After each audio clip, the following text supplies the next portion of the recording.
नमस्कार दोस्तों, आज हम देखने जा रहे हैं दंड प्रक्रिया संहिता 1973 के महत्वपूर्ण एमसीक्यू को। जो आपकी सीआरपीसी है 1973 वाली, उसके महत्वपूर्ण एमसीक्यू को देखेंगे। जो वस्तुनिष्ठ प्रश्न हैं उसके लिए हम देखने जा रहे हैं 1 से लेके 50 तक। एक क्लास में डली हुई है 51 से 100 तक हम इसमें देखेंगे। 50-50 की ये क्लास चल रही है। इसके साथ ही आपके विस्तार वाले भी वीडियो हमारे चैनल पे डले हैं, आप वो भी देख सकते हैं। यह है एडीपीओ के लिए, इसके साथ ही सिविल जज के लिए अति महत्वपूर्ण साबित होंगे। देखते हैं क्वेश्चन 51। प्लीडर से तात्पर्य ऐसे व्यक्ति से है जो किसी न्यायालय में की गई किसी कार्यवाही के संबंध में प्रयुक्त हुआ हो, या फिर प्लीडर होता है जो आपके एडवोकेट हैं, जो आपके अधिवक्ता हैं, जो प्राइवेट पक्षकार की तरफ से कोर्ट में केस लड़ने जाते हैं, उससे प्लीडर कहते हैं। तो किसी न्यायालय में किसी कार्यवाही से संबंध में प्रयुक्त होता है, तो ये वाला आपका सही है। इसके साथ ही तत्व समय प्रवर्त किसी विधि द्वारा न्यायालय में विधि व्यवसाय करने के लिए प्राधिकृत है, ये भी सही है प्लीडर के बारे में। ऐसी कार्यवाहियों में कार्य करने के लिए न्यायालय की अनुमति से नियुक्त किया गया हो, ये भी सही है। डी वाला आपका आंसर सही हो जाएगा। प्रश्न क्रमांक नेक्स्ट देखते हैं। पुलिस रिपोर्ट का अर्थ होता है। पुलिस रिपोर्ट का क्या अर्थ होता है? पुलिस थाने में शिकायतकर्ता द्वारा दर्ज कराई गई रिपोर्ट को पुलिस रिपोर्ट कहते हैं, या फिर पुलिस थाने में भार साधक अधिकारी द्वारा अपने वरिष्ठ अधिकारी को भेजी गई को पुलिस रिपोर्ट कहते हैं, या पुलिस अधिकारी द्वारा धारा 173(2) भारतीय दंड संहिता के अधीन मजिस्ट्रेट को भेजी गई रिपोर्ट को पुलिस रिपोर्ट कहते हैं, या फिर केस डायरी या इंद्रजाल को पुलिस रिपोर्ट कहते हैं। तो हम जो पुलिस रिपोर्ट है वह कहते हैं पुलिस अधिकारी द्वारा धारा 173(2) में भारतीय दंड संहिता दंड प्रक्रिया संहिता के अधीन मजिस्ट्रेट को भेजी गई रिपोर्ट को हम पुलिस रिपोर्ट कहते हैं। सी आपका सही आंसर। ये सभी ऑप्शन पढ़ना अति आवश्यक होते हैं। जब भी आप कहीं पेपर देने जाएं तो बिल्कुल ध्यान से क्वेश्चन पढ़ें, क्वेश्चन में क्या पूछ रहा है। इसी के साथ आप नहीं का या फिर गलत का आप बिल्कुल ध्यान रखें, या नहीं नेगेटिव में रूप में पूछा है या गलत में पूछ रहे हैं या फिर आपका सही में पूछ रहे हैं। और इसके साथ ही पूरे ऑप्शन आपको पढ़ना अति आवश्यक है। पूरे ऑप्शन पढ़ने के बाद ही आप किसी भी आंसर को टिक करें, क्योंकि कभी कभी जैसे मान लीजिए हमने पुलिस रिपोर्ट पढ़ा, पहला सही है, पहला ही कर दिया। अब हम तो सोचेंगे पहला सही हो गया, लेकिन आगे जब हम देखेंगे तो इसमें से सी वाला सही है, या उपयुक्त सभी वाला भी ऑप्शन आता है, इसलिए आप पूरा पढ़ें। क्वेश्चन अगला देखते हैं। लोक अभियोजक से तात्पर्य किसी ऐसे व्यक्ति से है। लोक अभियोजक से तात्पर्य किसी ऐसे व्यक्ति से है जो केवल दंड प्रक्रिया संहिता की धारा 24 के अधीन नियुक्त किया गया है, या जो लोक अभियोजक के रूप में कार्य करना चाहता है, या जो दंड प्रक्रिया संहिता की धारा 24 के अधीन नियुक्त है और इसके अंतर्गत लोक अभियोजक के निर्देशों के अधीन कार्य करने वाला व्यक्ति भी है। देखिए, हम आपसे कह रहे थे ऑप्शन को पूरा पढ़िए। लोक अभियोजक पढ़ेंगे आप, पहला देखेंगे कि आपको धारा 24 के अधीन नियुक्त किया गया है, ये आपको सही लगेगा, लेकिन ये गलत है क्योंकि इसमें लिखा है केवल। केवल दंड प्रक्रिया संहिता की धारा 24 के अधीन नियुक्त किया गया है क्या? तो ये वाला आपको पहले धारा 24 के हिसाब से सही लगेगा, लेकिन ये आपका गलत है। तो इसका सही आंसर है जो दंड प्रक्रिया संहिता धारा 24 के अधीन नियुक्त किया गया है, इसके आगे भी है, और इसके अंतर्गत लोक अभियोजक के निर्देशों के अधीन कार्य करने वाला व्यक्ति भी होता है। इसका सी सही आंसर है। क्वेश्चन ध्यान से पढ़ें, पुनः कह रहे हैं हम, और इसके साथ ही पूरे ऑप्शन पढ़ें, उसके बाद ही आप किसी आंसर को सही या गलत मानें। नेक्स्ट देखते हैं 54। समन मामला से ऐसे मामले अभिप्रेत हैं। समन मामला किसे कहते हैं? जो परिवाद से आरंभ होता है और मजिस्ट्रेट द्वारा वारंट जारी कर देने मात्र से मामले की प्रकृति में परिवर्तन नहीं हो जाता है, उसे समन मामला कहते हैं। या जो 2 वर्ष तक का कारावास या अर्थदंड अथवा दोनों प्रकार के दंडादेश दिए जा सकते हैं, या जो वारंटी मामले नहीं होते हैं, और उपयुक्त सभी। इसका आपका आंसर हो जाएगा उपयुक्त सभी। ये आपके सभी सही हैं। हमने कहा बार बार ऑप्शन आप ध्यान से पढ़ें। नेक्स्ट क्वेश्चन, समन मामले का अर्थ है। समन मामले का क्या अर्थ है? एक ऐसा मामला जो वारंटी मामला नहीं है, उसे समन मामला कहते हैं। एक ऐसा मामला जिसमें प्रतिभूति की आवश्यकता नहीं होती है। एक ऐसा मामला जिसके द्वारा चोरी के अपराध का विचारण होता है। एक ऐसा मामला जिसमें विचारण के दौरान केवल समन ही जारी किया जा सकता है। इसका आपका सही हो जाएगा एक ऐसा मामला जो वारंटी मामला नहीं है उसे हम समन मामला कहते हैं। ये आपका सही हो जाएगा। नेक्स्ट क्वेश्चन, समन मामले से ऐसा मामला अभिप्रेत है जो संबंधित है। किससे संबंधित है? 2 वर्ष से अधिक की अवधि के कारावास से दंडनीय अपराध से संबंधित है। इसके साथ ही 2 वर्ष तक के कारावास से दंडनीय अपराध से संबंधित है, आजीवन कारावास के दंडनीय अपराध से संबंधित है, या फिर उपयुक्त में से कोई नहीं। तो जो 2 वर्ष तक के कारावास के दंड से दंडनीय अपराध है उसे समन मामला कहते हैं। बी सही आंसर। प्रश्न नेक्स्ट, वारंट मामले से ऐसा मामला अभिप्रेत है। जो वारंटी मामला है उससे कौन सा मामला अभिप्रेत है, या वारंटी मामला किसे कहते हैं?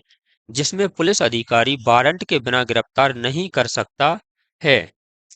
इसमें न्यायालय प्रथमतः अभियुक्त के विरुद्ध गिरफ्तारी का वारंट जारी करेगा। इसी के साथ जो 2 वर्ष से अनधिक अवधि के कारावास से दंडनीय किसी अपराध से संबंधित है, जो मृत्यु, आजीवन कारावास या 2 वर्ष से अधिक के कारावास से दंडनीय किसी अपराध से संबंधित है, उसे हम क्या कहते हैं? वारंटी मामला कहते हैं। इसका डी सही हो जाएगा। जो मृत्यु, आजीवन कारावास और 2 वर्ष से अधिक के कारावास से दंडनीय है उसे हम वारंट मामला कहते हैं। इसी के साथ नेक्स्ट क्वेश्चन को देखते हैं। वारंट मामले से ऐसा मामला अभिप्रेत है जो दंडनीय है। आपने ऊपर देखा दंडनीय है, जो मृत्यु, आजीवन कारावास या 2 वर्ष से अधिक के कारावास से दंडनीय है, वह मामला आपका वारंट मामला होता है। इससे पहले क्वेश्चन में हमने देखा था, इसीलिए इसे पूरा नहीं पढ़ रहा है। पीड़ित की परिभाषा दंड प्रक्रिया संहिता की डैश में दी गई है। पीड़ित की परिभाषा कहाँ दी गई है? तो पीड़ित की परिभाषा जो आपकी टू बा का में दी गई है, या टू पा में दी गई है, टू घा में दी गई है, या टू फा में दी गई है। तो यह दी गई है आपके टू वा का में दी गई है। ये आपका सही आंसर है। जो आपकी धाराएं हैं जब आप याद करते हो तो इनके लिए ABCD अगर दी गई है तो ABCD के साथ साथ आप का खा गा जो बा पा ऐसे में जो हिंदी में है वही भी याद करना है, क्योंकि कभी कभी क्वेश्चन हिंदी में पूछ लिया जाता है, हमें धारा इंग्लिश में याद होती है। या तो आप देख लें कि जो ए है उससे का बनेगा, खा बनेगा, ऐसे समझ लें, या फिर आप एक नजर डाल लें। ए सही आंसर। प्रश्न क्रमांक नेक्स्ट देखते हैं। निम्नलिखित में से कौन सा कथन असत्य है? देखिए, असत्य और नेगेटिव वाले आपको ध्यान से पढ़ना है।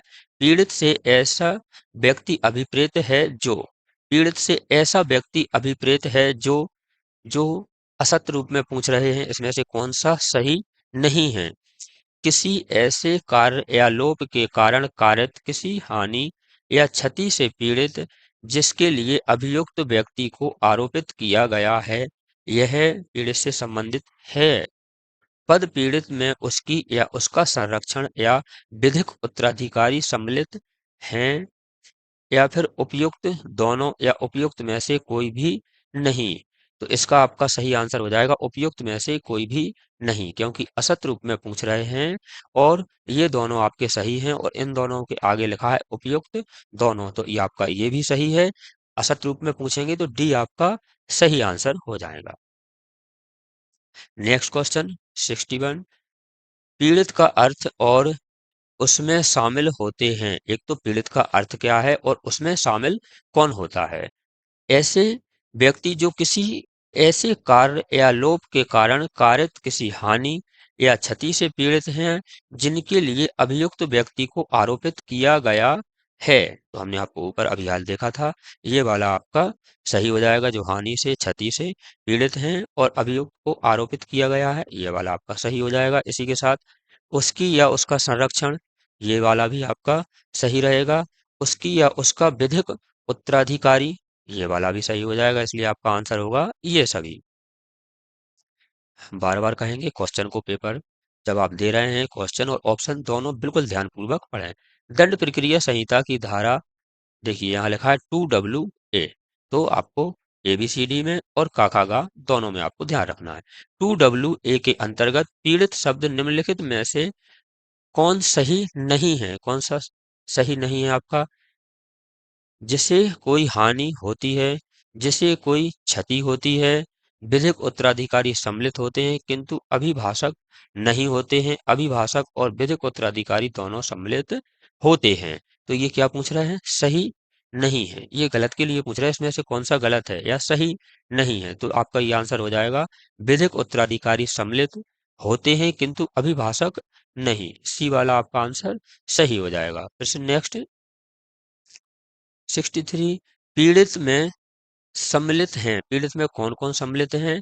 ऐसे कोई क्षति कारित हुई हो, ऐसी कोई क्षति कारित हुई हो, उसका संरक्षण हुआ हो, उसका विधिक वारिस, ये उपयुक्त सभी। तो उपयुक्त सभी हो जाएगा।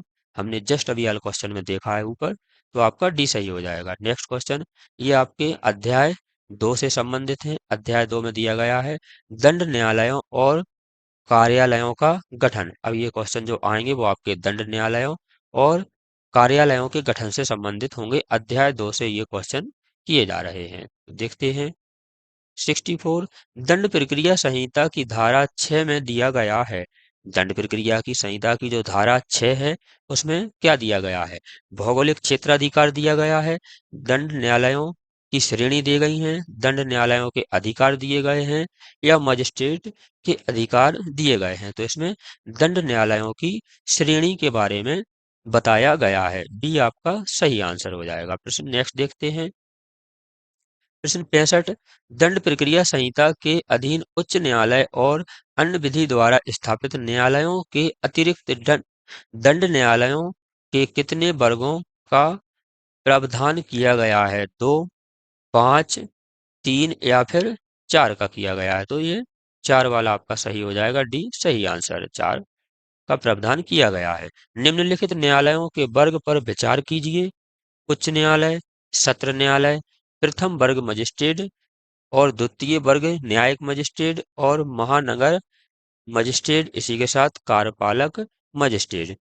तो उपयुक्त में से कौन न्यायालय दंड प्रक्रिया संहिता के तहत दंड न्यायालयों की वर्ग में सम्मिलित है? इसमें से कौन सा दंड न्यायालय में सम्मिलित है? इसमें से चारों न्यायालय आपके दंड न्यायालय कहे जाते हैं, इसीलिए आपका क्वेश्चन 1 2 3 4 हो जाएगा। 1 2 3 4 ए वाला आपका सही आंसर हो जाएगा। नेक्स्ट नेक्स्ट क्वेश्चन, निम्नलिखित में से कौन दंड न्यायालय नहीं है? नहीं पूछ रहे हैं। कार्यपालक मजिस्ट्रेट, किशोर न्याय अधिनियम 2000 के अधीन बाल न्यायालय, या फिर पंचायती अदालत। उपयुक्त सभी, केवल एक, केवल तीसरा, या फिर दूसरा और तीसरा सही होगा। इसका सही आंसर हो जाएगा आपका दूसरा और तीसरा।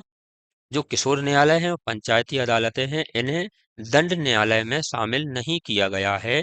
आपका डी ऑप्शन सही हो जाएगा। प्रश्न नेक्स्ट देखते हैं।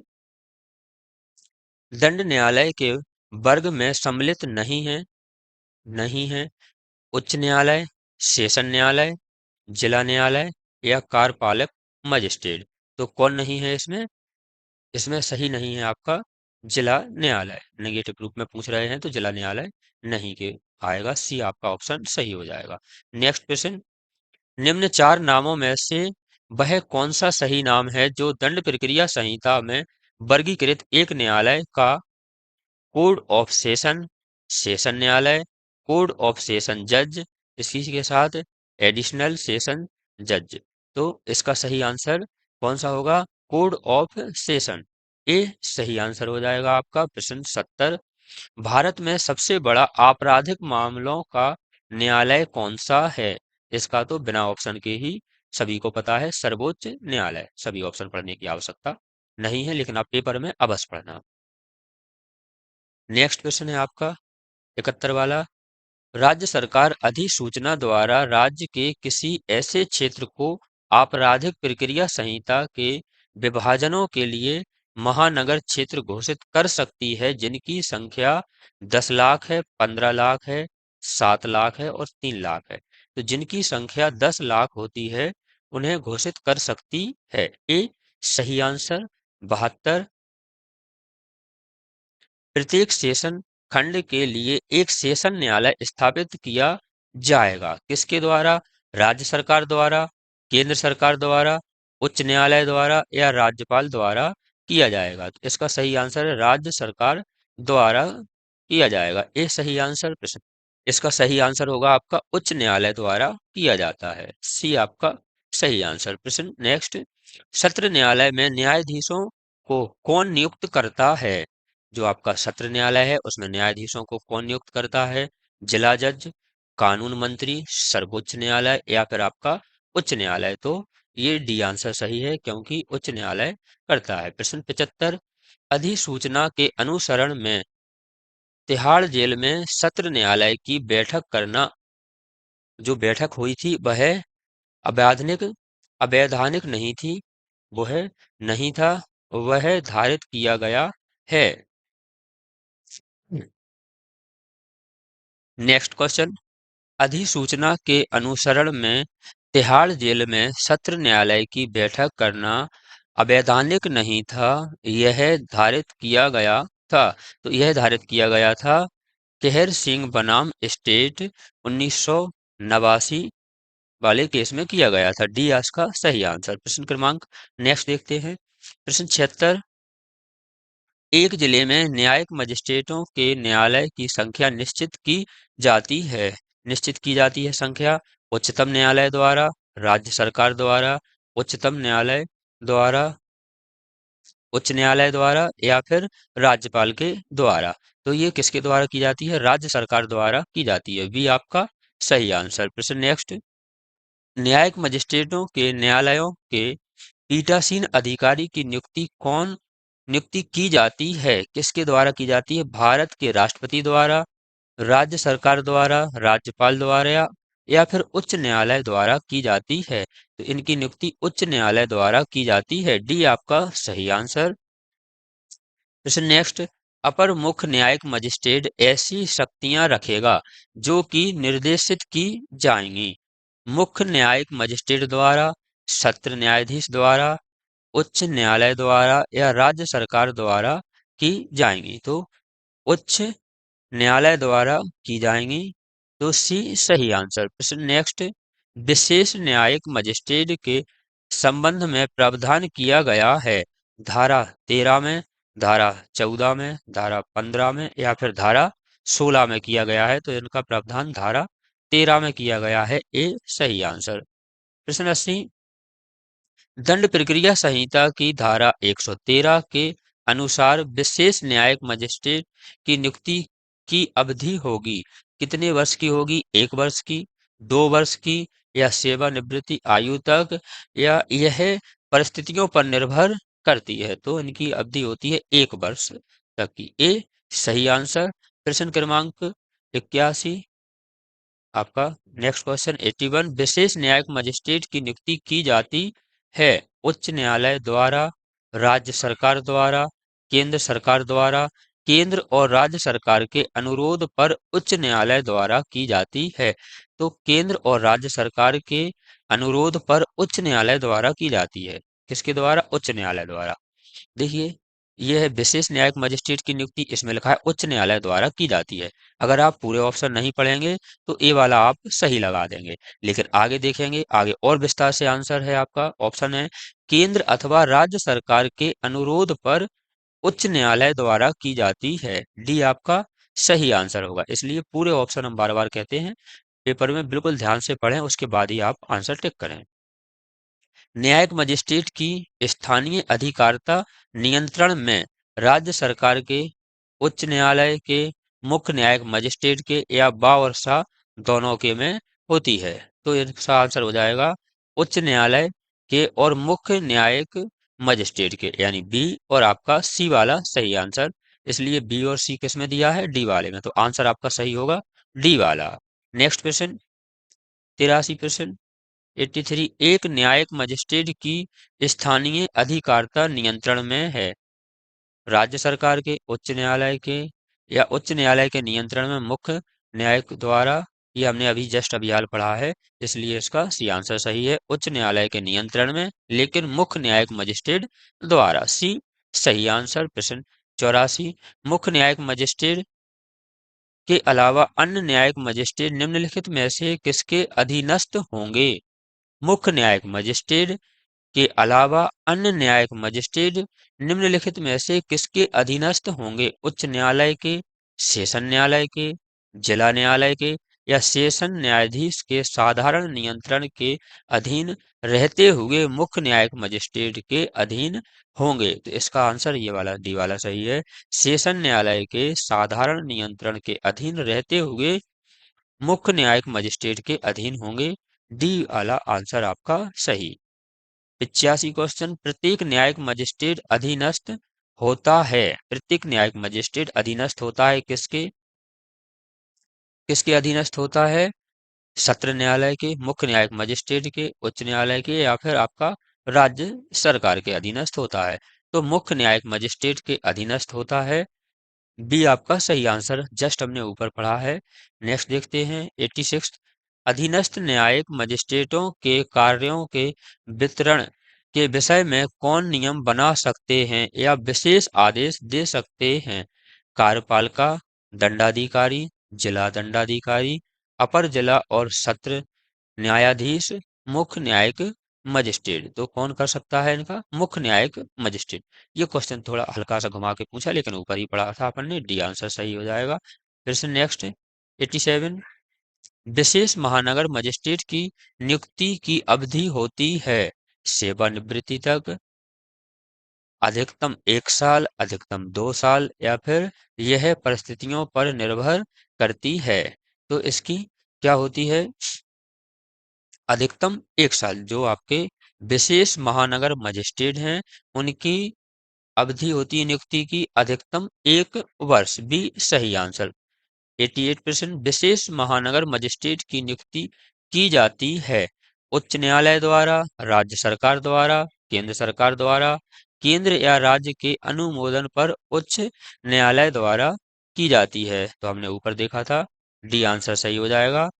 डी आंसर आपका सही, केंद्र या राज्य सरकार के अनुरोध पर उच्च न्यायालय द्वारा की जाती है। Next question 89। उच्च न्यायालय या राज्य सरकार किसी महानगर मजिस्ट्रेट को महानगर क्षेत्र के बाहर किसी स्थानीय क्षेत्र में किसी शक्तियों का प्रयोग करने के लिए सशक्त कर सकती है। कौन कर सकती है? न्यायिक मजिस्ट्रेट द्वितीय वर्ग, न्यायिक मजिस्ट्रेट प्रथम वर्ग, जिला न्यायालय, या फिर सत्र न्यायालय कर सकती है। तो न्यायिक मजिस्ट्रेट प्रथम वर्ग, बी आपका सही आंसर प्रश्न।